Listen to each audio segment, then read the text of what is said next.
तो एयर मास क्या होता है, एक होमोजीनियस एरिया में अगर कोई सफिशिएंटली लॉन्गर टाइम तक कोई मास एयर रहे तो वो एयर मास वो डिस्टिंक्टिव कैरेक्टरिस्टिक जो इस लैंड का डिस्टिंक्ट कैरेक्टरिस्टिक होगी वो एक्वायर कर लेगा।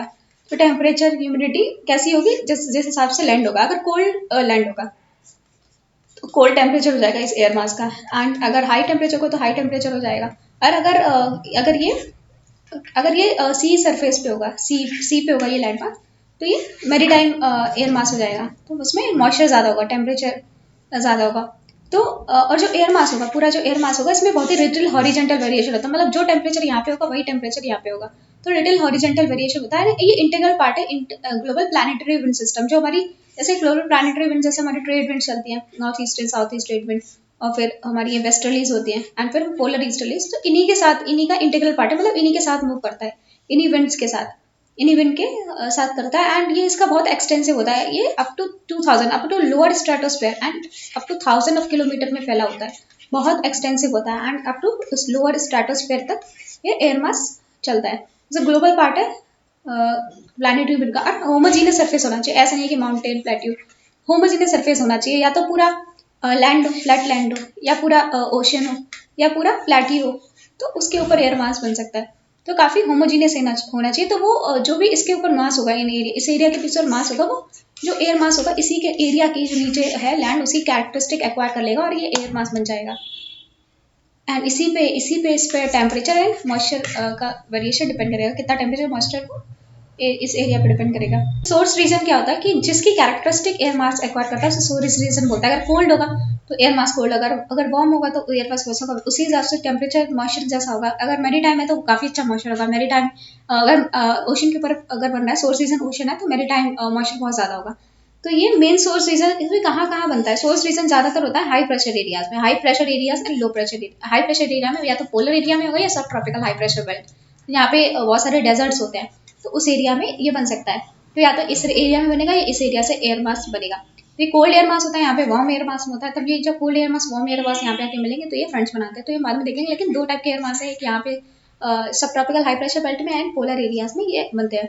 एंड हीट एंड मॉइस्चर, ये जो भी ये इनका जिस एरिया के ऊपर ये मासेस बन रहा है, ये इस एरिया के साथ इक्विलिब्रियम में रहते हैं, क्योंकि ये इसी की कैरेक्टरिस्टिक एक्वायर करते हैं और इसके साथ इक्विलिब्रियम में आ जाते हैं। तो heat and moisture equilibrium maintain करते हैं ये अपने सरफेस के साथ।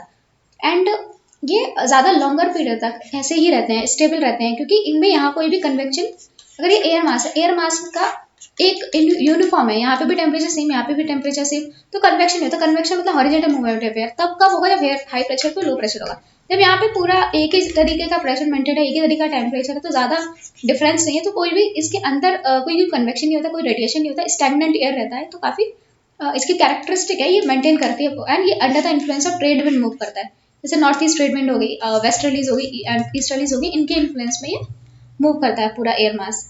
यानी कहाँ कहाँ बनता है ज़्यादातर, सब ट्रॉपिकल हाई प्रेशर बेल्ट में, सब tropical high pressure belt and polar high, तो यहाँ पे एयर मास बनता है। तो एक ट्रॉपिकल एयर मास सब ट्रॉपिकल हाई प्रेशर बेल्ट में ट्रॉपिकल एयर मास बनेगा, एंड पोलर हाई बेल्ट में पोलर एयर मास बनेगा। एयर मास बनने की क्या कंडीशन होती है, एक तो जो सोर्स रीजन होता है वो बहुत ही ज़्यादा एक्सटेंसिव होना चाहिए, मतलब बहुत बड़े बड़े डेजर्ट एंड बहुत बड़ा सी फ्लोर, एंड तो बहुत ज़्यादा एक्सटेंसिव होना चाहिए, जेंटल होना चाहिए, और जेंटल होना चाहिए, डाइवर्जेंट एयर सर्कुलेशन होना चाहिए, डाइवर्जेंट एयर सर्कुलेशन होना चाहिए, and high slightly at high pressure, and high pressure पे होना चाहिए। हाई प्रेशर मतलब एयर डिसेंड कर रही है, एंड प्रेशर ग्रेडियंट नहीं होना चाहिए, like low pressure and high pressure के बीच में ज़्यादा डिफरेंस नहीं होना चाहिए, एंड हाई प्रेशर होना चाहिए। लो प्रेशर होगा तो कन्वेक्शन होगा, ऊपर एयर जाएगी, कंडेंशन होगा, एंड स्टेबल अनस्टेबल कंडीशन होगी, क्लाउड फॉर्मेशन होगा, तो ये सब नहीं होनी चाहिए, हाई प्रेशर कंडीशन होनी चाहिए। तभी ये सब ट्रॉपिकल हाई प्रेशर बेल्ट, तभी ये यहाँ पे सब ट्रॉपिकल हाई जो हमारी होती है सब tropical high pressure belt and polar high, तो यहाँ पे ये बनते हैं साइक्लोन। यहाँ पे कोल्ड एयर मास मिलेगा, यहाँ पे वार्म एयर मास मिलेगा। तो ये हमेशा इस कंडीशन में बनते हैं जहाँ पे डेजर्ट होता है, एक्सटेंसिव डेजर्ट होता है, एक्सटेंसिव मास होता है ओशन में, वहाँ पे बनते हैं ये। एंड कोई मेजर डिस्टर्बेंस नहीं होना चाहिए, जैसे साइक्लोस एंड साइक्लोनिक लाइक फ्रंट्स जहाँ पे बनते हैं वहाँ पे कभी भी एयर मास नहीं बनेंगे। तो दो फ्रंट्स मिलते हैं तभी वहाँ पे टेम्परेट फ्रंट्स बनते हैं, तब दो एयर मास मिलते हैं। तो अनसाइक्लोनिक कंडीशन जहाँ पे साइक्लोन्स हो रहे हैं वहाँ पे कोई डिस्टर्बेंस नहीं होना चाहिए, नहीं तो डिस्टर्बेंस होगी तो वहाँ पे एयर मास नहीं बन पाएगा। तो एयर मास के लिए बहुत ही stable and divergent air circulation होता है, air circulation divergent air circulation होना चाहिए, डाइवर्जेंट। तो एयर मास बनने की क्या कंडीशन, होमोजेनियस सरफेस होना चाहिए। होमोजेनियस सरफेस जैसे या तो ये लैंड होना चाहिए या सी होना चाहिए। कभी मार्जिन पे, लैंड के मार्जिन पे कभी भी एयर मास नहीं बनते, क्योंकि हमें पता है कि सी और लैंड का जो गर्म एंड ठंडा होने का जो डिफरेंस है वो सेम नहीं होता। तो जैसे अगर सी गर्म होगी तो लैंड ठंडा होगा, एंड सी ठंडी होगी तो लैंड गर्म होगा, तो ऐसे रहता है। तो कभी भी मार्जिन पे नहीं बनते, होमोजीनियस सरफेस में बनते हैं हमेशा। एंड आइसोट्रॉपिक सरफेस होना है, ऐसे नहीं है कि ऐसा ऐसा सरफेस हो माउंटेन्स हो, यहाँ पे कभी एयर मास नहीं बनेगा। आइसोट्रॉपिक बिल्कुल फ्लैट सरफेस होना चाहिए, एंड टर्बुलेंस नहीं होना चाहिए। अगर एयर में टर्बुलेंस होगा तो एयर मास मिक्सिंग हो जाएगी, एयर मास एक जगह पे स्टेबल नहीं हो पाएगा। कन्वेक्शन नहीं होना चाहिए, कन्वेक्शन मतलब ऐसे ऊपर एयर लिफ्ट नहीं होना चाहिए। क्लाउड कन्वेक्शन होगा तो क्लाउड फॉर्मेशन होगा, एंड अनस्टेबल कंडीशन होगी तो कन्वेक्शन नहीं होना चाहिए, टर्बुलेंस नहीं होना चाहिए। फिर सबसाइडिंग एयर होनी चाहिए हाई प्रेशर। तो सबसाइडिंग एयर होगी तो वो ये ज़्यादा देर तक ये एयर मास एक जगह सेटल कर पाएगा एंड कैरेक्टरिस्टिक एक्वायर कर पाएगा सरफेस की। फिर एटमॉस्फेयर स्टेबिलिटी होनी चाहिए, एटमॉस्फेयर स्टेबल होना चाहिए। अगर ज़्यादा स्टेबल नहीं होगा तो ये एयर मास बहुत ज़्यादा तेज़ी से घूमेगा तो ये फ्रिक्शन प्रोवाइड करेगा नीचे वाला सरफेस, तो ये कैरेक्टरिस्टिक एयर मास के बदल जाएंगे। तो इसलिए एटमॉस्फेरिक स्टेबिलिटी होनी चाहिए। और काइनेटिक एनर्जी ऑफ विंड तो ये कम होनी चाहिए, kinetic energy of wind and friction कम होना चाहिए, तो फ्रिक्शन कम लगना चाहिए। एंड एटमॉस्फेयर की स्टेबिलिटी होनी चाहिए, एटमॉस्फेरिक स्टेबल होना चाहिए, अनस्टेबल कंडीशन नहीं चाहिए, हाई प्रेशर कंडीशन होनी चाहिए।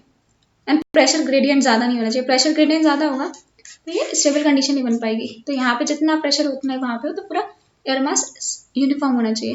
एज डायमेंशन देखें तो ये अर्थ पे ट्रोपोपोज तक जाता है। ट्रोपोपोज हमें पता है 6 to 18 किलोमीटर होता है। कैसे होता है, यहाँ पे 6 to 18 किलोमीटर होता है, एंड पोल्स पे ये होता है around 8 kilometre, around 6 to 8 kilometre. And लेकिन ये जाता है 8 to 12 किलोमीटर, क्योंकि 8 to 12 किलोमीटर, क्योंकि इक्वेटर पे एयर मास बनना बहुत मुश्किल है। यहाँ पे सब ट्रॉपिकल एंड पोलर हाई पे बनता है, तो 8 to 12 किलोमीटर तक ये हाइट जाती है इसकी, एंड ट्रोपोपोज तक जाता है ये। एंड विड्थ होती है इसकी कुछ 100 किलोमीटर, लाइक इसकी लैटिट्यूडनल एक्सटेंट मतलब इसकी विड्थ होती है लाइक 3000 से लेकर 6000 किलोमीटर का फैला होता है, बहुत एक्सटेंसिव होता है एयर मास। तो ये है आर्कटिक में ये है कॉन्टिनेंटल एयर मास। फिर ये है कनाडा वाले रीजन, ये कॉन्टिनेंटल पोलर, तो ये and continental Arctic, continental polar, and फिर ये है कॉन्टिनेंटल ट्रॉपिकल, ये अमेरिका में कॉन्टिनेंटल ट्रॉपिकल। फिर ये मैरीटाइम ट्रॉपिकल, ये इक्वेटर के पास होना है मैरीटाइम ट्रॉपिकल, एंड ये पोल्स के पास होना है मैरीटाइम पोलर। और दो मास के बीच में जो एक ये कोल्ड फ्रंट है, ये वार्म फ्रंट के बीच में जो चीज़ है उसे फ्रंट बोलते हैं। इन दो एयर मास के बीच में जो जगह है उसको फ्रंट बोलते हैं, वहाँ पे फ्रंट बनता है। ये या तो हो सकता है कॉन्टिनेंटल या polar, maritime polar and maritime tropical. तो classification nature of the surface, एक कॉन्टिनेंटल होता है मैरीटाइम कि कॉन्टिनेंट पे, सपोज ये यूएसए है, यूएसए कॉन्टिनेंट के ऊपर एयर मास बना है कि इधर अंटार्कटिक ओशन में बना, तो कॉन्टिनेंटल में एंड मैरीन। एंड फिर होता है सोर्स रीजन क्या है, ट्रॉपिकल एरिया में, सब ट्रॉपिकल में बना है कि पोलर में बना है, तो ये सोर्स रीजन पर डिपेंड करेगा। टेम्परेचर कोल्ड है, यहाँ पे बनेगा ट्रॉपिकल में तो वार्म होगा, एंड ऊपर बनेगा तो कोल्ड होगा, तो टेम्परेचर। फिर एटमॉस्फेरिक कंडीशन की स्टेबल कंडीशन में बना है कि अनस्टेबल कंडीशन में बना है। वैसे स्टेबिलिटी की कंडीशन बहुत ही इंपॉर्टेंट होती है एयर मास को बनने के लिए, लेकिन ये डिफाइन करें stable as well as unstable atmospheric condition. तो एयर मास देखें तो अगर 0 डिग्री ये 0 डिग्री है, तो यहाँ पे ऊपर ये कॉन्टिनेंटल आर्कटिक एंड ये कॉन्टिनेंटल अंटार्कटिक बन रहा है। फिर यहाँ पे मैरीटाइम पोलर, फिर ये यूएसए वाला है कॉन्टिनेंटल पोलर, ये कनाडा वाला पार्ट है, फिर मैरीटाइम पोलर, फिर ये रशिया वाला पार्ट है कॉन्टिनेंटल पोलर, फिर ये मैरीटाइम पोलर, फिर नॉर्थ अमेरिका में ये है कॉन्टिनेंटल ट्रॉपिकल, ये मैरीटाइम ट्रॉपिकल, ये है फिर मैरीटाइम ट्रॉपिकल। फिर ये है ये पूरा डेजर्ट वाला एरिया है, ये नॉर्थ अमेरिका का डेजर्ट वाला एरिया है, सोरेंडर डेजर्ट, मोजाविक डेजर्ट, एंड यहाँ पे थार डेजर्ट, सारा डेजर्ट, एंड ये अरेबियन पेनिनसुला वाला desert, and Saudi Arabia desert, ये तकलामकान डेजर्ट, तो ये सारा यहाँ पे होता है कॉन्टिनेंटल ट्रॉपिकल। फिर ये मैरीटाइम, फिर से ट्रॉपिकल, एंड फिर नीचे जाते हैं तो मैरीटाइम ट्रॉपिकल, यहाँ पे मैरीटाइम ट्रॉपिकल, यहाँ पे मैरीटाइम ट्रॉपिकल, यहाँ पे कॉन्टिनेंटल ट्रॉपिकल बनेगा ऑस्ट्रेलिया में, क्योंकि इसका जो वेस्टर्न पोर्शन है ऑस्ट्रेलिया का पूरा डेजर्ट है। फिर नीचे बनता है मैरीटाइम पोलर, नीचे जो काफ़ी यहाँ पे लैंड नहीं होता, तो पूरा ये जो सदर्न ओशन है पूरा यहाँ पे maritime polar land air mass बनता है। उस रीजन से क्लासीफाई कर सकते हैं 5 मेजर सोर्स रीजन है, तो वार्म एंड ट्रॉपिकल सब ट्रॉपिकल ओशन, तो यहाँ पे ओशन है वार्म एंड ट्रॉपिकल सब ट्रॉपिकल ओशन। फिर सब ट्रॉपिकल हॉट डेजर्ट, तो यहाँ पे हॉट डेजर्ट होते हैं काफ़ी ज़्यादा, 35 डिग्री सेल्सियस पे हाई प्रेशर कंडीशन पे। रिलेटिवली कोल्ड हाई लैटिट्यूड मतलब कनाडा एंड ये रशिया टाइम ये पोलर लैंड मास बनते हैं। फिर relatively close snow covered high latitude, snow covered है ये Antarctica and Arktika, snow covered high latitude snow covered के यहाँ पे ये कनाडा वाला पार्ट है, एंड परमानेंट स्नो कवर्ड है अंटार्कटिक एंड आर्कटिक, ये परमानेंट स्नो कवर्ड। तो 5 रीजन है, एक तो ट्रॉपिकल एंड सब ट्रॉपिकल ओशन, ट्रॉपिकल एंड सब ट्रॉपिकल ओशन मतलब इस एरिया में, सब ट्रॉपिकल ओशन, फिर सब ट्रॉपिकल हॉट डेजर्ट। तो सब ट्रॉपिकल हॉट डेजर्ट इधर 35 डिग्री लैटिट्यूड पे होता है North Pole, and South Pole में ऑस्ट्रेलिया का western part. And then relatively cold high latitude, relatively cold high latitude, तो यहाँ पे यूएसए एंड ये वाला एरिया। फिर वेरी कोल्ड स्नो कवर, तो कनाडा का सबसे ऊपर नदर एरिया कनाडा, एंड रशिया का सबसे ऊपर वाला एरिया वहाँ पे।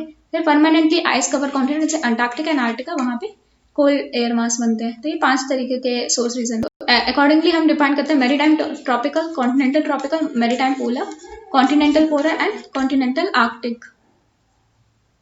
तो यहाँ पे अगर ये यूएसए है, ये यूएसए है एंड ये कनाडा है, तो यहाँ पे आर्कटिक, कॉन्टिनेंटल आर्कटिक, यहाँ पे मेरीटाइम पोलर, यहाँ पे मेरीटाइम पोलर, यहाँ पे कॉन्टिनेंटल पोलर, एंड यहाँ पे मेरीटाइम ट्रॉपिकल, या कॉन्टिनेंटल ट्रॉपिकल, यहाँ पे मेरीटाइम ट्रॉपिकल। तो इस तरह से डिफाइन करते हैं। ट्रॉपिकल एयर मास होते हैं, तो ट्रॉपिकल एयर मास इसी रीजन में वार्म होता है, एंड ऊपर वाली कोल्ड होता है, एंड हीट ट्रांसफर होता है, ये बहुत स्लोली होता है, तभी ये बहुत देर तक ऊपर खड़ा रहता है, क्योंकि ये बहुत एक्सटेंसिव है, ट्रोपोस्फियर तक है, काफ़ी किलोमीटर तक फैला हुआ है, तो बहुत स्लोली आराम से ये हीट ट्रांसफर होता है, एंड ये बहुत टाइम तक एक जगह स्टिल रहता है, जिसकी वजह से ये सोर्स का कैरेक्टरिस्टिक एक्वायर करता है। कोल्ड एयर मास होता है कि कोल्ड यहाँ पे कोल्ड कंडीशन हो, अंडरलाइन सरफेस कोल्ड हो, तो एयर मास जो इसका बनेगा ऊपर वो कोल्ड एयर मास होगा, एंड यहाँ पे इंस्टेबिलिटी होती है एंड एटमॉस्फेरिक टर्बुलेंस होता है, एंड इस एसोसिएटेड, तो कोल्ड एयर मास में इंस्टेबिलिटी होती है एंड एटमॉस्फेरिक टर्बुलेंस होता है। कोल्ड एयर मास देखते हैं, तो ये अगर है ये, तो ये कोल्ड एंड मॉइस्ट होगा, आर्कटिक वाला, Arctic ocean cold and moist होगा, एंड अंटार्कटिक वाला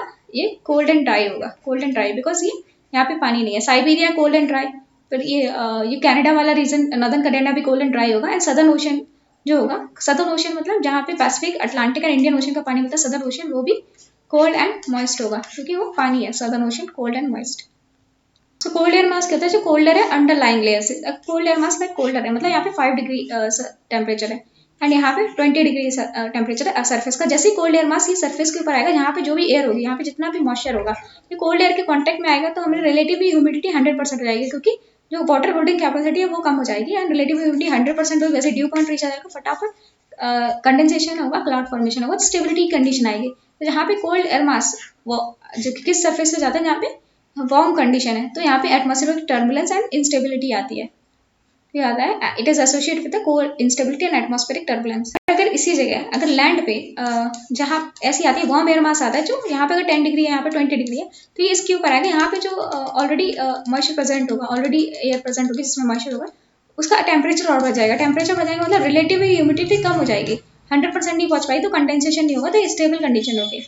जहाँ पे वार्म एयर मास कोल्ड एयर मास के ऊपर जाती है, तो यहाँ पे स्टेबिलिटी की कंडीशन होती है, स्टेबल वेदर कंडीशन होती है। एंड सोर्स रीजन के हिसाब से देखें, वार्म सोर्स रीजन कौन सा, सहारा डेजर्ट। अगर ये है सहारा डेजर्ट, यहाँ पे वार्म एंड ड्राई बनता है सहारा डेजर्ट में, ट्रॉपिकल ओशन में वार्म एंड ट्रॉपिकल ओशन में वार्म एंड मॉइस्ट बनता है, और जो एयर मास होता है वार्म एंड मॉइस्ट। तो एयर मास वेदर को कैसे अफेक्ट करते हैं, कि एयर मास का वेदर को कैसे अफेक्ट करते हैं, डिपेंड करता है कि वो टेम्परेचर कितना है और मॉइस्चर कंटेंट कितना है एयर मास में। अगर एयर मास कोल्ड एयर मास होगा, तो वो हमने देखा कोल्ड एयर मास होता है, जैसे कोल्ड एयर मास है 5 डिग्री है, एंड यहाँ पे ये 10 डिग्री है, तो जो कोल्ड एयर मास होता है, तो इसका जो लेटेंट हीट ऑफ कंडेंसेशन एकदम, इसका जो रिलेटिव ह्यूमिडिटी 100% हो जाता है, कंडेंसेशन आता है, अनस्टेबिलिटी कंडीशन लेके आता है। वही वार्म एयर मास स्टेबिलिटी की कंडीशन लेके आता है। तो कोल्ड एयर मास इंस्टेबिलिटी कंडीशन, वार्म एयर मास स्टेबिलिटी कंडीशन लेके आता है। पर अगर मॉइस्चर ज़्यादा होगा, सपोज मेरी टाइम एयर मास है, मेरी टाइम एयर मास है, तो ऊपर जाके ये लैंड पे क्या करेगा, बारिश करेगा, तो प्रेसिपिटेशन करता है लैंड मास पे। एंड एयर मास, जैसे हमने देखा ये ट्रॉपिकल एयर मास, ये पोलर एयर मास है, ट्रॉपिकल एयर मास है, एक दूसरे से मिलते हैं, फ्रंट बनाते हैं, यहाँ पे ये लैटिट्यूडनल हीट बैलेंस करते हैं, ये लैटिट्यूडनल हीट बैलेंस में काम आते हैं। एंड जैसे माइग्रेटरी एटमॉस्फेरिक सर्कुलेशन से साइक्लोन्स है एंड स्टॉर्म्स है, ये इनके कांटेक्ट में बनते हैं, तो टेम्परेट साइक्लोन्स बनते हैं जब एक फ्रंट दूसरे फ्रंट से, जैसे कोलर मास टू ये वार्म एयर मास से मिलता है, तो यहाँ पे जब बीच में मिलते हैं, यहाँ पे फ्रंट बनते हैं, यहाँ पे टेम्परेट साइक्लोन आते हैं, तो काफ़ी टर्बुलेंस वाला जोन क्रिएट होता है इनके बीच में टेम्परेट साइक्लोन स्टॉर्म्स आते हैं, यहाँ पे 2 एयर मास मिलते हैं। क्लासिफिकेशन देखें तो पोलर हो सकते हैं या ट्रॉपिकल हो सकते हैं, एंड पोलर भी हो सकते हैं, maritime and continental, and tropical भी होते हैं मैरीटाइम एंड कॉन्टिनेंटल। फिर कॉन्टिनेंटल पोलर एयर मास देखो, कॉन्टिनेंटल पोलर जैसे आर्कटिक बेसिन है, जैसे आर्कटिक बेसिन है, नॉर्थ अमेरिका वाला एरिया, यूरेशिया अंटार्कटिका वाला एरिया है, यहाँ पे कॉन्टिनेंटल पोलर एयर मास है, तो यहाँ पे काफ़ी ज़्यादा cold dry and stable condition होती है, dry cold and stable condition होती है, and weather frigid frigid clear और स्टेबल रहता है, वैसा फ्रिजिड क्लियर एंड स्टेबल रहता है कॉन्टिनेंटल पोलर एयर मास में। तो हम कॉन्टिनेंटल पोलर एयर मास की बात करें, मैरीटाइम की बात नहीं कर रहे हैं। तो ये कहाँ पे Arctic basin and north America, Eurasia and Antarctica में। तो यहाँ पे ड्राई कोल्ड स्टेबल कंडीशन है, फ्रिजिड क्लियर स्टेबल है यहाँ पे। कॉन्टिनेंटल की बात कर रहे हैं एंड ये दो में हम देखते हैं, एक तो विंटर होता है, एक समर होता है। तो विंटर में ज़्यादा स्टेबल होता है, समर में ये थोड़ा कम स्टेबल होता है, क्योंकि हमने देखा अंटार्कटिका एंड ये सारा एरिया है, तो यहाँ पे स्नो मेल्ट करने लगती है। एंड यहाँ पे एंड समर में लेसर प्रोबलेंस होती है anti cyclone condition, high pressure कम होता है थोड़ा बहुत एंड लेसर स्नो होता है। तो विंटर में ज़्यादा ही स्टेबल कंडीशन होता है एज कम्पेयर टू समर देखा जाए तो, क्योंकि यहाँ पे एंटी साइक्लोनिक कंडीशन कम होने लगती है। एंटी साइक्लोनिक कंडीशन में हाई प्रेशर ज़्यादा होता है विंटर्स के टाइम, एंड यहाँ पे स्नो मेल्ट करने लगती है समर्स के टाइम, क्योंकि समर में लैंड गर्म होती जाती है। सो मैरीटाइम पोलर एयर मास की बात करें तो मैरीटाइम पोलर एयर मास होता है 40 degree to 60 degree latitude, 40 degree to 60 degree latitude होता है। एंड ये continental air polar air mass ये मूव करते हुए former polar air mass and collect करते हैं मॉइस्चर को। तो सोर्स रीजन रहता है between 40 degree to 60 degree latitude, तो ये सोर्स रीजन रहता है। तो एक मैरीटाइम पोलर एयर मास जब बनता है, जैसे ये यूएसए वाला पार्ट है, यूएसए पार्ट है, फिर यहाँ पे जो अभी एयर मास था वो ओशन की तरफ मूव कर गया, ओशन की तरफ मूव कर गया, तो वो मैरीटाइम पोलर एयर मास हो गया। तो ये इसने मॉइस्चर को एक्वायर कर लिया एंड ये कूल होते हैं, कोल्ड नहीं होते हैं। तो जो मैरीटाइम जो पोलर ये कॉन्टिनेंटल जो पोलर होते हैं वो कोल्ड होते हैं, ये कूल होते हैं, कूल मॉइस्ट होते हैं, क्योंकि उन्होंने मॉइस्चर एक्वायर कर लिया। अनस्टेबल होता है, अनस्टेबल क्यों होता है, क्योंकि उनके पास मॉइस्चर है, तो ये मॉइस्चर एक्वायर कर लिया तो यहाँ पे हाई ह्यूमिडिटी होगी एंड तो यहाँ पे अनस्टेबल, तो ये ज़्यादातर स्टेगनेंट रह पाते हैं, क्योंकि अनस्टेबल कंडीशन क्रिएट हो जाती है, क्योंकि मैरीटाइम के मॉइस्चर एक्वायर कर लेते हैं तो ज़्यादा देर तक ये स्टैगनेंट नहीं रह पाते हैं। तो यहाँ पे हाई ह्यूमिडिटी होगी, ह्यूमिडिटी बिकॉज यहाँ पे पानी ज़्यादा पानी है, ओवरकास्ट स्काई मतलब क्लाउड फॉर्मेशन होगा, ओकेजनल फॉग बनेगा, फॉग मतलब लो लाइन क्लाउड बनेंगे एंड प्रेसिपिटेशन होगा, क्लाउड्स फॉर्मेशन होगा एंड प्रेसिपिटेशन बनेगा, तो ज़्यादा देर तक ये नहीं बन पाते हैं। ड्यूरिंग समर वेदर क्लियर होता है, फेयर एंड स्टेबल होता है। During summer weather is clear, fair and stable. Summer का मतलब है अभी ओशन में अभी भी ठंडी पानी है, तो समर के time clear, fair and stable होता है।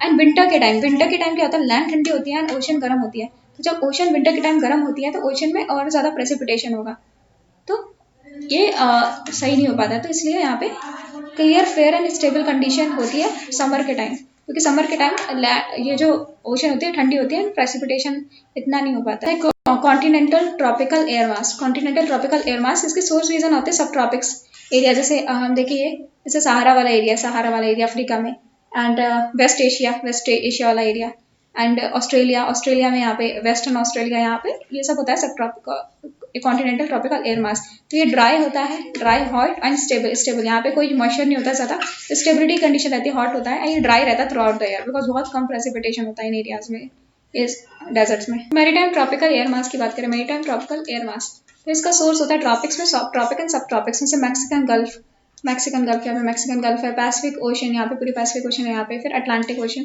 तो यहाँ पे मैरीटाइम ट्रॉपिकल एयर मास बनता है, ये वार्म होता है, ये हॉट नहीं होता। वार्म क्यों होगा, क्योंकि जो ओशन होता है, जो मैरीटाइम एरिया है वहाँ इतना ज़्यादा हॉट नहीं हो पाता। फिर ह्यूमिड होगा, मॉइस्चर होगा एंड अनस्टेबल होगा क्योंकि मॉइस्चर है, अनस्टेबल होगा। तो विंटर में जो विंटर होती है वहाँ पे टेम्परेचर माइल्ड टेम्परेचर होता है, विंटर्स में mild temperature and over sky and fog होता है। एंड फिर समर में देखिए, समर में बहुत ज़्यादा हाई टेम्परेचर्स होता है, high temperature, high humidity and cumulus clouds बनते हैं, कन्वेक्शन रेनफॉल होती है समर में मैरीटाइम ट्रॉपिकल एयर मास में। तो कॉन्टिनेंटल आर्कटिक की बात करें तो टेम्परेचर यहाँ पे वेरी कोल्ड होता है, बहुत कोल्ड होता है। मैरीटाइम आर्कटिक, देखो कॉन्टिनेंटल आर्कटिक मतलब यहाँ पे टेम्परेचर बहुत कोल्ड होगा, मैरीटाइम आर्कटिक यहाँ पे कोल्ड होगा, ज़्यादा कोल्ड नहीं होगा, मैरीटाइम एरिया है, मैरीटाइम में इतना ज़्यादा एक्सट्रीम वेरिएशन नहीं होता। फिर कॉन्टिनेंटल पोलर मतलब यहाँ पे है, कॉन्टिनेंट पे है, ये कोल्ड होगा। फिर मैरीटाइम पोलर में कूल होगा, कोल्ड नहीं कूल होता है, मैरीटाइम पोलर में इतना टेम्परेचर नहीं होता। फिर मैरीटाइम ट्रॉपिकल मतलब वार्म होगा, वार्म या हॉट बोल सकते हैं। एंड कॉन्टिनेंटल ट्रॉपिकल में वेरी हॉट, बहुत ज़्यादा हॉट होता है। फिर जहाँ पे कॉन्टिनेंट होगा वहाँ पे ड्राई होगा, जैसे कॉन्टिनेंटल आर्कटिक, फिर कॉन्टिनेंटल आर्कटिक में ड्राई होगा एंड कॉन्टिनेंटल पोलर पे ड्राई होगा। तो कॉन्टिनेंटल आर्कटिक मतलब यहाँ पे dry, continental Arctic, continental polar यहाँ पे ड्राई, एंड फिर कॉन्टिनेंटल ट्रॉपिकल यहाँ पे भी ड्राई होगा, कॉन्टिनेंटल ट्रॉपिकल। फिर है अनस्टेबल, तो जहाँ जहाँ मॉइस्चर होगा वहाँ पे अनस्टेबल कंडीशन होगी। सो मेरी टाइम वाले में अनस्टेबल कंडीशन होगी, मेरी टाइम वाले में मॉइस्ट होगा और अनस्टेबल कंडीशन होगी, एंड अदरवाइज कॉन्टिनेंटल वाले एरिया में स्टेबल कंडीशन होगी। एंड ट्रोपोपोज हाइट सबसे ज़्यादा होती है कॉन्टिनेंटल ट्रॉपिकल में, कॉन्टिनेंटल ट्रॉपिकल में सबसे ज़्यादा होती है हाइट। सो ये friends are the feature of mid latitude weather. ये कम से कम 30 टू 65 डिग्री सेल्सियस तक बनते हैं फ्रेंड। तो इस मिड लैटिट्यूड में बनते हैं फ्रेंड्स। तो मिड लैटिट्यूड में बनते हैं 35 टू 65 डिग्री। तो यहाँ पे बनते हैं 35 टू 65 एंड ये फिर 0 डिग्री, या फिर यहाँ पे नीचे 35 टू 65 डिग्री। तो ये मिड लैटिट्यूड रहते हैं, ये अनयूजुअल है। ये यहाँ पे पोलर में एंड ट्रॉपिकल में अनयूजुअल है, क्योंकि polar air mass and tropical air mass मिलेंगे तभी ये बीच में बनते हैं, कभी यहाँ पे या यहाँ पे बन नहीं सकता है। ये 3 डायमेंशनल बाउंड्री जोन है एंड यहाँ की फिजिकल प्रॉपर्टीज होती है। तो 3 डायमेंशनल मतलब ये फ्रंट है, यहाँ पे कोल्ड आ रही है, यहाँ पे वार्म आ रही है। तो यहाँ पे 3 डायमेंशनल इसकी हाइट होती है प्रॉपर एंड इसका विड्थ होती है। फिर 3 डायमेंशनल बाउंडिंग होती है एंड इनकी डिफरेंट फिजिकल प्रॉपर्टीज होती है। जैसे यहाँ ये कोल्ड एंड ड्राई होगा, कोल्ड एंड ड्राई, एंड ये जो दूसरा फ्रंट होगा ये वार्म एंड मॉइस्ट होगा। वार्म एंड मॉइस्ट की डिफरेंट फिजिकल प्रॉपर्टी होती है, एकदम मर्ज नहीं करते। ये एक कोल्ड एयर मास दूसरे कोल्ड एयर मास को पुश करता है ऊपर, जो वार्म होता है वो ऊपर चलता है, नीचे उसका कोल्ड एयर मास आता है, तो एक दूसरे के साथ मर्ज नहीं करते हैं ये। तो फ्रंट फॉर्मेशन कैसे होता है? फ्रंटोजेनेसिस से होता है। फ्रंटोजेनेसिस मतलब war between two air masses. तो 2 एयर मासेस के बीच में वॉर होता है, स्टार्ट होता है, इसे फ्रंटोजेनेसिस बोलते हैं। एंड इसका डिसिपेशन होता है, एक एयर मास जीत जाता है दूसरे से, इसे बोलते हैं फ्रंटोलिसिस। तो इसे बोलते हैं फ्रंटोजेनेसिस। पहले होता है फ्रंटोजेनेसिस एंड जब एक एयर मास दूसरे एयर मास से जीत जाता है इसे फ्रंटोलिसिस बोलते हैं। तो फ्रंटोजेनेसिस होता है कन्वर्जेंस होता है 2 एयर मास का, 2 एयर मास का। एंड फ्रंटोलिसिस होता है कि इसमें एक मास ऊपर दूसरे के एयर मास से। तो फ्रंटोजेनेसिस ये एंटी क्लॉकवाइज डायरेक्शन में होता है, सदर्न हेमिस्फीयर में क्लॉकवाइज होता है, नॉर्दर्न हेमिस्फीयर में। तो ये एंटी क्लॉकवाइज है सदर्न हेमिस्फीयर, क्लॉकवाइज होता है ये सदर्न हेमिस्फीयर में। तो यहाँ पे एंटी क्लॉकवाइज एंड यहाँ पे है क्लॉकवाइज। एंड ये जो भी होते हैं मिड लैटिट्यूड साइक्लोन होते हैं। तो मिड लैटिट्यूड मतलब इस लैटिट्यूड पे जो साइक्लोन्स आते हैं या टेम्परेट साइक्लोन आते हैं, एक्स्ट्रा ट्रॉपिकल साइक्लोन्स आते हैं, वो फ्रंटोजेनेसिस की वजह से आते हैं, मतलब फ्रंट बनने की वजह से यहाँ पे साइक्लोन आते हैं मिड लैटिट्यूड रीजन में। टेम्परेट साइक्लोन फ्रंटोजेनेसिस की वजह से। तो 2 एयर मास होते हैं, एक वार्म एयर मास है, कोल्ड एयर मास है, एक दूसरे के ये मर्ज नहीं होते हैं एंड ये मर्ज नहीं होते, रेडिली मर्ज नहीं होते हैं। तो कोई भी फ्रंट बने, चाहे वार्म फ्रंट बने चाहे कोल्ड फ्रंट बने, यहाँ पे क्लाउडीनेस एंड प्रेसिपिटेशन होती है एंड एडियाबेटिकली कूल होती है। एडियाबेटिकली मतलब एक तो होती है थर्मल रीजन की वजह से कि यहाँ पे हीट हुई लो प्रेशर क्रिएट हुआ, एयर राइज हुई एंड क्लाउड फॉर्मेशन हुआ। एक एडियाबेटिकली होता है without exchange of heat cooling हो, जैसे ये हो पहाड़ पे जैसे ऊपर जाती है एयर तो ये कूल होती रहती है, तो ये एडियाबेटिकली कूलिंग हुई एंड दैट इज कूल होती है, तो इसे एडियाबेटिकली कूलिंग बोलते हैं विदाउट टेम्परेचर। तो इससे रेनफॉल होती है। एंड इंटेंसिटी प्रेसिपिटेशन की डिपेंड करती है कि स्लोप एक्सेंट का स्लोप क्या है, कि स्लोप अगर स्मूथ है या ऐसा स्लोप है उसी इंटेंसिटी उस हिसाब से होगी। एंड वाटर वेपर कितना है, वाटर वेपर प्रेजेंट कितना है, उस हिसाब से इंटेंसिटी प्रेसिपिटेशन किस पे डिपेंड करती है कि स्लोप कैसा है, ऐसा है कि ऐसा है कि ऐसा है, उस पर डिपेंड करती है। वाटर वेपर कितना प्रेजेंट है उस पर ये प्रेसिपिटेशन की इंटेंसिटी डिपेंड होगी। ग्रेजुअल स्लोप पे ज़्यादा क्लाउड नहीं बनेंगे, एकदम स्टीप फ्लोस होगी तो क्यूमुलोनिम्बस क्लाउड बनेंगे, बहुत हैवी क्लाउड्स बनेंगे, बहुत हैवी लाइटनिंग एंड थंडर होगी। तो पहले स्टेशनरी फ्रंट होता है, फ्रंटोजेनेसिस होती है, फिर या तो कोल्ड फ्रंट बनेगा या वार्म फ्रंट बनेगा, फिर ऑक्लूडेड फ्रंट मतलब एक दूसरे पे हावी हो जाता है। फिर इसके बाद होता है डिसिपेशन होता है, इसे फ्रंटोलिसिस बोलते हैं, फ्रंट खत्म हो जाता है। सिंबल से कैसे कोल्ड फ्रंट हम रिप्रेजेंट करते हैं ऐसे, कोल्ड फ्रंट इसे कोल्ड फ्रंट रिप्रेजेंट करते हैं। फिर वार्म फ्रंट इस टाइप से होता है, वार्म फ्रंट। स्टेशनरी फ्रंट है मतलब ऐसे, स्टेशनरी फ्रंट मतलब दोनों स्टेशनरी अपनी जगह स्टेबल है। ऑक्लूडेड फ्रंट मतलब एक दूसरे के ऊपर आ गए हैं, ऑक्लूडेड फ्रंट ऐसे दोनों एक ही साइड। फिर फ्रंटोलिसिस मतलब खत्म होने वाला है, तो मतलब बहुत ही गैप में बनते हैं फ्रंटोलिसिस। फिर फ्रंटोजेनेसिस पास में।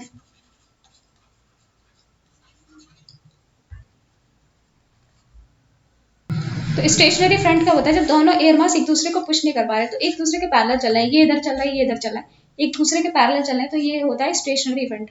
तो ये विंड मोशन में बोथ साइड एक दूसरे के पैरेलल होता है, तो ये एक दूसरे के पैरेलल चलता है विंड मोशन।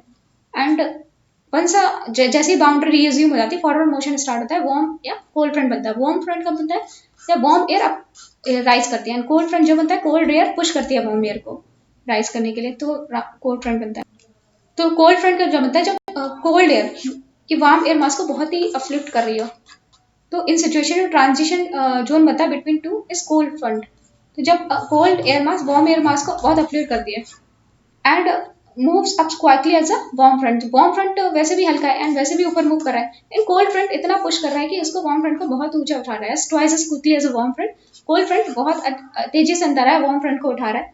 तो ये फ्रंटोलिसिस फिर उसके बाद होती है, फ्रंटोलिसिस स्टार्ट हो जाती है जब कोल्ड एयर मास पूरा कंप्लीटली उठा देता है वार्म एयर मास के, मतलब वार्म एयर मास ऊपर आ जाता है एंड कोल्ड एयर मास नीचे आ जाता है, मतलब कोल्ड एयर मास ने पूरा उठा दिया वार्म एयर मास को। तो इसके बाद फ्रंटोलिसिस स्टार्ट होती है। वार्म फ्रंट होता है, वार्म फ्रंट में कोल्ड एयर इतना एक्टिव नहीं होता, ये अपनी जगह बैठा हुआ है एंड वार्म जो एयर है वो ग्रेजुअली मूव करती है ऊपर। वार्म एयर वैसे भी हल्की है ना, ऊपर मूव करती है लेकिन अपने बलबूते पर। कोल्ड एयर इसको पुश नहीं करती है, तो ये होता है वार्म फ्रंट। तो इसमें स्ट्रेटस क्लाउड बनते हैं, क्योंकि ये ग्रेजुअल स्लोप है तो यहाँ पे क्यूमुलोनिम्बस क्लाउड बन नहीं पाएंगे, तो इसमें स्ट्रेटस क्लाउड बनते हैं। यहाँ पे कोल्ड एयर मास बहुत ही तेजी से डबल स्पीड से घुसता चला रहा है, वार्म एयर की जितनी स्पीड से डबल स्पीड से घुसता जा रहा है। तो बहुत ही ज्यादा क्लाउडीनेस एंड कोल्ड एयर मास में बहुत क्लाउडीनेस है, बहुत ज्यादा प्रेसिपिटेशन होता है, thunder storm, lightning, warm sector and USA में टॉर्नेडोज आते हैं इसकी वजह से। एंड काफी शार्प चेंजेस होता है वेदर में, लाइक टेम्परेचर कम से कम 15 डिग्री सेल्सियस ड्रॉप हो जाता है। तो शार्प चेंजेस होते हैं वेदर में, कोल्ड फ्रंट बनता है जब, और बहुत बड़े बड़े इसमें क्लूमोलिम्बस क्लाउड, क्लूमुलस निम्बस क्लाउड बनते हैं, बहुत हैवी क्लाउड्स बनते हैं। कोल्ड फ्रंट है, बहुत कोल्ड फ्रंट में बहुत हैवी क्लाउड बनते हैं। फिर कोल्ड एयर मास है, इसमें बहुत हैवी क्लाउड बनते हैं, क्यूमुलोनिम्बस क्लाउड बनते हैं, यहाँ पे सर्रस क्लाउड्स बनते हैं, अल्टोस्ट्रेटस क्लाउड्स बनते हैं। तो यहाँ पे सबसे बड़ी इससे थंडर एंड लाइटनिंग होती है, टेम्परेचर ड्रॉप हो जाता है -50 डिग्री सेल्सियस तक टेम्परेचर ड्रॉप हो जाता है कोल्ड एयर मास में। तो जहाँ पे एक्चुअल फ्रंट होगा, जैसे cold air mass and warm air मास मिलेंगे, एक्चुअल फ्रंट होगा वहाँ पे तो क्यूमुलोनिम्बस क्लाउड बनेंगे। लेकिन और जगह जहाँ पे वार्म फ्रंट होगा उसके ऊपर सर्रस क्लाउड्स बनेंगे एंड एल्टो क्यूमुलस क्लाउड बनेंगे उसके नीचे, लाइक मिडिल लैटिट्यूड पे एल्टो स्ट्रेटस क्लाउड बनेंगे। लेकिन जहाँ पे एक्चुअल फ्रंट होगा वहाँ पे क्यूमुलोनिम्बस क्लाउड बनेंगे, ठंडर लाइटिंग होगी, टेम्परेचर ड्रॉप होगा -50 degree Celsius, weather and weather बहुत ही ज्यादा वायलेंट हो जाएगा, टेम्परेचर ड्रॉप होगा 15 डिग्री सेल्सियस एंड वेदर बहुत वायलेंट होगा जहाँ पे कोल्ड एंड वार्म फ्रंट मिलेंगे। फिर क्लाउड्स की बात करते हैं, क्यूमुलोनिम्बस, फिर निम्बो स्ट्रेटस, अल्ट्रो स्ट्रेटस एंड सर्रस क्लाउड्स। तो क्यूमुलोनिम्बस बनेंगे जहाँ पे फ्रंट बन रहा होगा, फिर अल्ट्रो स्ट्रेटस एंड सर्रस भी क्लाउड्स बनेंगे। तो क्यूमुलोनिम्बस एंड फिर देन निम्बो स्ट्रेटस, ये भी रेन करेंगे दोनों, cumulonimbus and altostratus and cumulus. Cold front में काफी हैवी रेनफॉल। तो वार्म फ्रंट जब बनता है तो वार्म एयर इतनी ज्यादा स्ट्रॉन्ग तो है नहीं कि कोल्ड एयर को उठा दे, कोल्ड एयर बहुत हैवी होती है, लेकिन वार्म एयर, इसमें कोल्ड एयर इतनी ज्यादा एक्टिव नहीं होती कि वार्म एयर को उठा दे। तो वार्म एयर अपनी ही मर्जी से उठती है, तो इसे बोलते हैं वार्म फ्रंट बनता है। तो एंड फिर जब ये पूरा ऊपर वार्म फ्रंट कोल्ड फ्रंट के ऊपर आ जाता है, फ्रंटोलिसिस हो जाती है, फ्रंटोलिसिस स्टार्ट हो जाती है। तो ये ग्रेजुअल सोप होती है। तो यहाँ पे कैसे क्लाउड बनते हैं, निम्बो स्ट्रेटस, एल्टो स्ट्रेटस, सर्रो स्ट्रेटस, सर्रस क्लाउड। तो निम्बो स्ट्रेटस, एल्टो स्ट्रेटस, यहाँ पे थोड़ी थोड़ी बारिश होती है, निम्बो स्ट्रेटस क्लाउड्स बनते हैं इसलिए, और से एल्टो स्ट्रेटस, सर्रो स्ट्रेटस एंड सर्रस क्लाउड्स बनते हैं। ये बनते हैं वार्म फ्रंट में बनते हैं। ग्रेजुअल स्लोप होती है, तो इतना ज्यादा हाई एल्टीट्यूड वाले क्लाउड्स नहीं बनते हैं। तो जैसे वार्म फ्रंट ऐसे ग्रेजुअल स्लोप के ऊपर बनते हैं, तो यहाँ पे कंडेंस होता है, यहाँ पे प्रेसिपिटेशन होता है, यहाँ पे सर्रस कौन से क्लाउड्स बनते हैं, क्यूमुलो स्ट्रेटस क्लाउड्स, निम्बो स्ट्रेटस क्लाउड्स बनते हैं। एंड कोल्ड फ्रंट में तो बहुत ग्रेजुअल स्लोप होती है, तो बहुत हैवी क्लाउड्स बनते हैं कोल्ड फ्रंट में। तो यहाँ पे बिल्कुल ग्रेजुअल स्लोप होती है, तो ज्यादा क्लाउड होते हैं, मॉडरेट एंड जेंटल प्रेसिपिटेशन होती है वार्म फ्रंट में। एंड यहाँ पे टेम्परेचर बढ़ता है, वार्म फ्रंट में टेम्परेचर बढ़ता है, pressure and change in weather, weather change होता है, तो टेम्परेचर एंड प्रेशर बढ़ता है, वेदर चेंज होता है। तो यहाँ पे वार्म फ्रंट में टेम्परेचर बढ़ेगा, कोल्ड फ्रंट में टेम्परेचर कम होता है।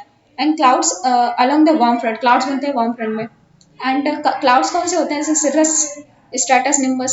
तो ऐसे निम्बस बनते हैं यहाँ पे, स्ट्रेटस, स्ट्रेटस, फिर सर्रस क्लाउड्स बनते हैं। तो क्यूमुलोनिम्बस क्लाउड्स नहीं बनते क्योंकि स्लोप है वो जेंटल है, क्यूमुलोनिम्बस क्लाउड बनने के लिए स्लोप बहुत ऐसी चाहिए।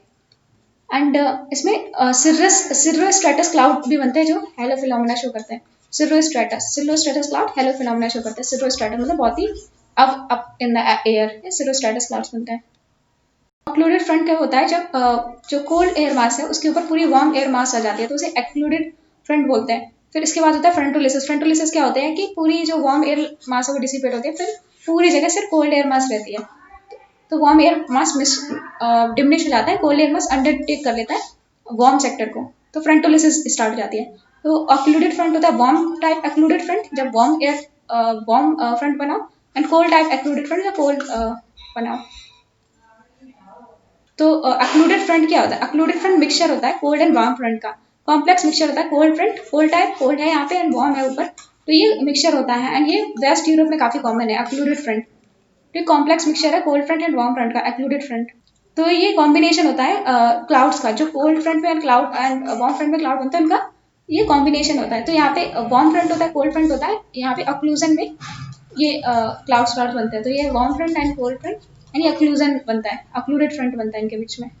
अक्लूडेड फ्रंट में क्या होता है, अगर सपोज ये लैंड है एंड ये कोल्ड, यहाँ पे भी कोल्ड है, यहाँ पे भी कोल्ड है, नीचे बीच में क्यूमुलोनिम्बस क्लाउड बना है, सर्टोस्ट्रैटस, सरस, एल्टोस्ट्रैटस, मतलब एल्टोस्ट्रैटस, ये क्यूमुलोस्ट्रैटस एंड सर्रस क्लाउड्स बन रहा है एंड यहाँ पे क्यूमुलोनिम्बस क्लाउड बना है, बहुत हैवी रेनफॉल हो रही है एंड ऊपर ये इधर भी कोल्ड एयर, इधर भी कोल्ड एयर, पूरा यहाँ पे ऊपर वार्म एयर है, पूरा ऊपर वार्म एयर है एंड थोड़ी देर बाद पूरा यहाँ पे पूरा कोल्ड एयर ऑक्यूपाई कर लेगा, तो पूरा ये एरिया पूरा कोल्ड एयर ऑक्यूपाई कर लेगा एंड ऊपर कोई वार्म एयर डिसिपेट हो जाएगी एंड फिर वो हो जाएगी फ्रंटोलिसिस। तो ये ऑक्लूडेड फ्रंट है, यहाँ पे कोल्ड एयर नीचे है, वार्म एयर ऊपर है एंड दोनों की कैरेक्टरिस्टिक दिख रही है, वार्म फ्रंट की भी, कोल्ड फ्रंट की भी। Cold front, even warm front end occluded front, ये तीनों टेम्परेचर इन्वर्जन के एग्जाम्पल है।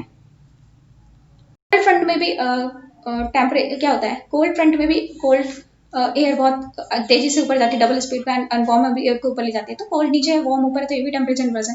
वार्म फ्रंट में भी कोल्ड एयर मास को ये वार्म एयर उसके ऊपर जाती है, तो ये भी है temperature inversion and occluded front में भी दोनों तरफ कोल्ड एयर मास ऊपर वार्म एयर मास है, तो ये भी है एग्जाम्पल, ये किसका, टेम्परेचर इन्वर्जन का, तीनों टेम्परेचर इन्वर्जन के एग्जाम्पल है।